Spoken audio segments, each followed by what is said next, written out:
شہر کے شور و غل سے دور ایک پرانی حویلی اپنی بوسیدہ دیواروں کے ساتھ کھڑی ماضی کی کہانی سنا رہی تھی۔ اس حویلی کے ایک کمرے میں ارسلان بیٹھا اپنی پرانی ڈائری کے صفحات پلٹ رہا تھا۔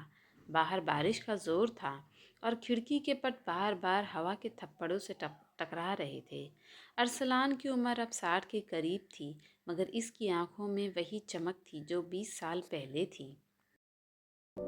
وہ اس حویلی کو بیچنے آیا تھا، مگر یہاں کی ہر اینٹ اسے پیچھے کی طرف کھینچ رہی تھی۔ اسے یاد آیا کہ کیسے اسی صحن میں اس کی ماں اسے کہانیاں سنایا کرتی تھی، اور کیسے اس کے والد شام کو کام سے واپس آ کر اس کو گود میں اٹھا لیتے تھے، مگر وقت کی دھول نے سب کچھ دھندلا دیا تھا۔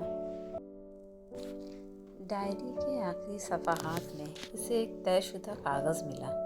یہ وہ خط تھا جو اس کی بہن زویا نے اسے 15 سال پہلے لکھا تھا، جسے اس نے کبھی پورا نہیں پڑھا تھا۔ اس وقت ارسلان اپنی دولت اور شہرت کے نشے میں اتنا مگن تھا کہ اپنوں کی پکار سنا ہی نہیں دیتی تھی۔ خط کے الفاظ کچھ یوں تھے: ارسلان بھائی، میں جانتی ہوں آپ بہت بڑے آدمی بن گئے ہیں، مگر ابا کی طبیعت بہت خراب ہے۔ وہ روز شام کو گیٹ پر بیٹھ کر آپ کا انتظار کرتے ہیں۔ وہ کہتے ہیں کہ میرا بیٹا ضرور آئے گا، کیا آپ آ سکتے ہیں؟ ارسلان کے ہاتھ کانپنے لگے۔ اسے یاد آیا کہ جب اسے ابا کے انتقال کی خبر ملی تھی تو وہ ایک بزنس میٹنگ میں مصروف تھا اور جنازے پر بھی بمشکل پہنچ سکا تھا۔ ارسلان نے حویلی کے اس کونے کا رخ کیا جہاں اس کے والد بیٹھ کے اس کا انتظار کیا کرتے تھے۔ وہاں اب صرف مکڑی کے جالے اور گرد و غبار تھا۔ اسے محسوس ہوا جیسے اس کے والد کی آواز ہواؤں میں گونج رہی ہو۔ اس نے وہیں بیٹھ کے رونا شروع کر دیا۔ انسان اکثر کامیابی کے پیچھے بھاگتے بھاگتے وہ سب کچھ کھو دیتا ہے جس کے لیے وہ دراصل کامیاب ہونا چاہتا ہے۔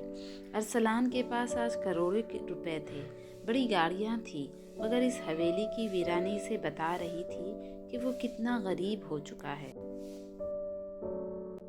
رات بیت گئی اور صبح کی پہلی کرن نے حویلی کے صحن کو روشن کیا۔ ارسلان نے ایک فیصلہ کر لیا تھا۔ اس نے حویلی کو بیچنے کا ارادہ ترک کر دیا۔